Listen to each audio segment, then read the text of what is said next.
Halo semuanya, selamat datang di STM Suara Tengah Malam bersama gua Fedro Ordiansyah yang akan menemani malam panjang kalian.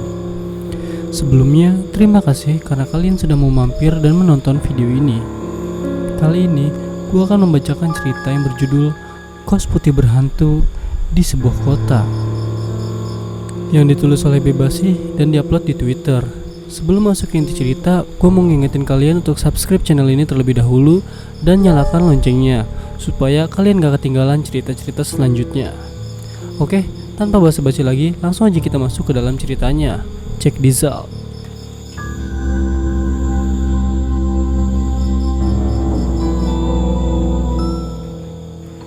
Cerita ini berdasarkan kisah nyata. Kisah nyata ini terjadi di salah satu kos di daerah ada di sebuah kota gitu, di dekat salah satu kampus yang ada di kota itu. Kos tersebut bercat warna putih, berlantai 2 dengan satu pintu gerbang berwarna hitam. Letaknya agak jauh dari jalan besar, masuk ke gang, melewati rumah-rumah penduduk, dan sebilah kebun yang cukup gelap karena minim penerangan. Alur cerita ini akan maju mundur, jadi didengerin dengan lengkap sampai akhir cerita. Bakalan gue jelasin kenapa kosan ini jadi berhantu, sampai masuk berita juga kok. Cerita ini bermula ketika ada 3 mahasiswa yang ngekos di situ. Kamar mereka bertiga ada di lantai 2 karena lantai 1 dikosongkan sama pemilik kos tersebut dengan tanpa alasan. Mereka bertiga pun tidak berani bertanya kenapa lantai 1 tidak boleh digunakan. Bahkan ditutup dan digembok. Pada suatu malam, biasalah para lelaki, mereka berkumpul di salah satu kamar, sebut saja Jono. Dari gitaran, ngobrol, ketawa ketiwi, sampai salah satu anak ngomong, sebut saja Junu. Kita ngobrol sampai berisik gini gak apa-apa cuy. Pas Junu ngomong kayak gitu, tiba-tiba muncul suara berisik dari bawah. Suara anak-anak lagi cekikikan, sampai suara langkah kaki kayak orang lagi lari-lari. Cuy, lu denger gak? Begitu ucap Jono. Wah bangsat, apaan tuh? Jawab Janu. Jene yang tadinya diem langsung parno. Demi harga diri, akhirnya si Jono memberanikan diri keluar kamar. Dia pun melangkah menuju balkon. Dia mencoba membuka kunci. Ceklek. Dia pun mencoba membuka pintu balkon itu. Ceklek. Kok gak bisa anjing? Jono pun gemeteran. Namun Jono tidak berhenti di sini. Rasa penasaran dia lebih gede. Dia pengen tahu ngapain bocil-bocil malam gini masih main di luar. Padahal kos mereka dikelilingi kebun. Dicoba lagi sama si Jono, namun pintu itu tetap tidak bisa terbuka. Jun, kata Jono. Gimana nih? Junu dan Jene pun menyampiri si Jono ke arah balkon. Pintunya gak bisa dibuka cuy. Junu mencoba membuka pintu, namun sama, pintu itu tak berhasil dibuka. Jen, sini Jen, coba lu buka, kata si Junu. Si Jene pun menghampiri pintu tersebut. Tiba-tiba, woi bangsat, kata Jene. Kenapa Jen? Ada apa Jen? Gak usah macem-macem lu, kata Jono sambil ketakutan. Kuncinya baru lu putar sekali, mana bisa dibuka lah. Akhirnya mereka semua buka pintu dan keluar ke balkon.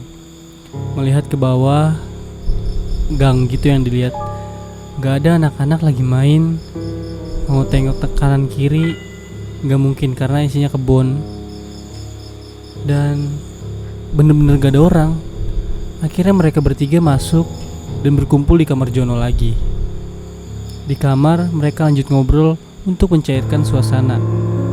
Namun rasa penasaran Jono masih belum hilang. Ia bertanya kira-kira itu siapa. Namun teman-temannya mengalihkan agar Jono tidak membahas hal itu lagi. Gak lama mereka semua tertidur di kamar Hingga keesokan harinya mereka bertiga mengalami kejadian aneh lagi.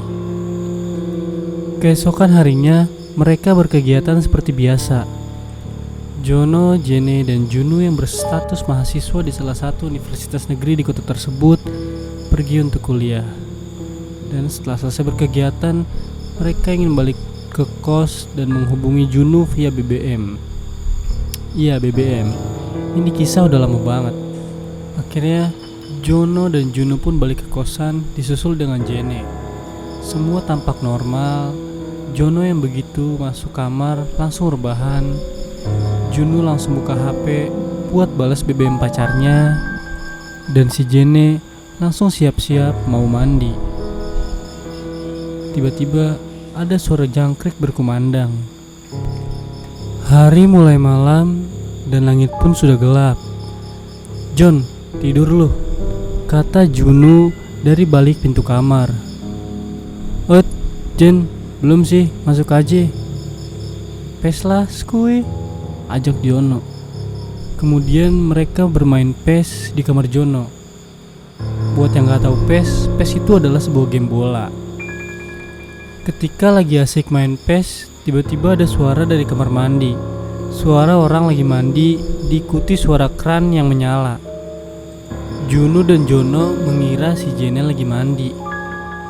Gak lama kemudian Jene masuk ke kamar Jono. "Woi Jen," kata Jono, "rajin amat jam segini mandi." "Junup loh," sambil tertawa meledek. "Lah, siapa yang mandi anjing? Orang dari tadi gua ketiduran," jawab Jene. "Elah, Junup aja, gak usah malu-malu, selau." "Sumpah, enggak," jawab Jene kemudian. "Terus, tadi siapa yang mandi?" lanjut Jono. "Iya Jen, tadi gue sama Jono denger ada orang mandi, air krannya juga nyala," ucap Jono. Jono dan Junu yang tadi asik lagi main PES langsung berhenti. Dan saat itu juga mereka bertiga sadar kalau ada yang gak beres sama kosan ini. Suasana kamar ketika itu berubah jadi hening. Tiba-tiba suara orang lagi mandi muncul lagi. Mereka bertiga akhirnya bangkit dan berjalan untuk mengecek apa yang terjadi. Mereka berjalan menuju kamar mandi. Ketika sampai di sana, mereka bertiga dikejutkan dengan ternyata lantai kamar mandinya kering. Tidak basah sama sekali, gayungnya pun kering. Namun ada satu yang menjanggal. Air di bak mandi goyang-goyang. Airnya berguncang. "Jon, Jun," ucap Jenny memanggil kedua temannya. Gue barusan lihat apa Jen?" sahut Jono.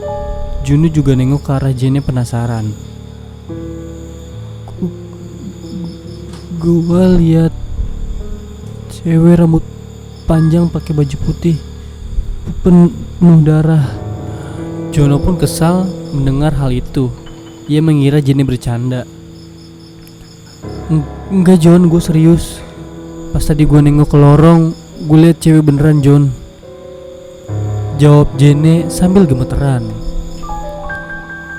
Mereka bertiga memutuskan untuk kembali ke kamar lagi dan mengobrol di sana aja. Di kamar Jono, mereka bertiga cuma bisa saling tatap-tatapan. Jenny yang tadi ngeliat sosok cewek tersebut masih gemeteran dan gak bisa berkata-kata. Jono dan Jenny pun bertanya-tanya dalam hati mereka, ada apa sebenarnya kosan ini? Tiba-tiba terdengar suara ketawa perempuan. Diedit pakai suara kuntilanak. Suara ketawa tersebut semakin panjang dan tidak lama kemudian disusul bau amis darah. Jun, ucap Jenny takut. Jono dan Junu cuma bisa diem dan baca doa dalam hati. Jenny yang sudah amat ketakutan tiba-tiba teriak. Ia teriak sekencang mungkin menunjuk ke arah jendela.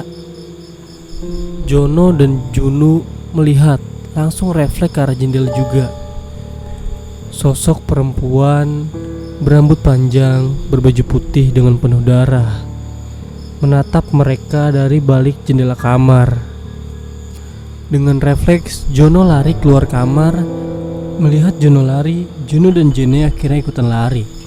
Mereka bertiga lari turun ke bawah dan pergi meninggalkan kosan. Usut punya usut, ternyata ada kisah tragis di balik kosan ini. Pertama kali dengar kisahnya waktu awal-awal gue kuliah. Jadi gini. Tapi kayaknya gue lanjutin di episode selanjutnya aja kali ya. Oke, sampai di sini dulu cerita di episode kali ini. Terima kasih sudah menonton video ini sampai akhir. Kalau kalian suka sama cerita ini, boleh like, komen, dan share supaya makin banyak yang tahu cerita ini. Oke, akhir kata gue Fedro Ardiansyah pamit undur diri and thanks for watching.